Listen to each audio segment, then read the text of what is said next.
СССРде репрессия курмандыктарын актоо иши Сталин өлгөндөн кийин 1953-54 жылдары башталган.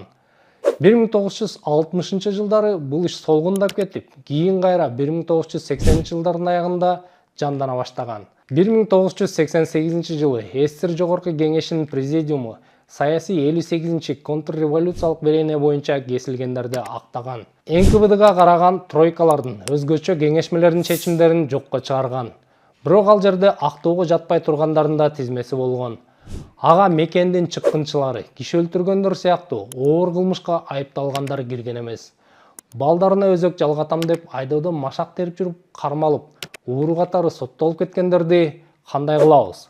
Алар акталбай эле түбөлүк эле эл душманы боюнча кала бериши керекпи? Совет бийлигинин атынан бирөөнүн мүлкүн тартып алуу үчүн кишиге жалган айып жаап, каматып жиберүү ал кезде кеңири тараган көрүнүш болгон.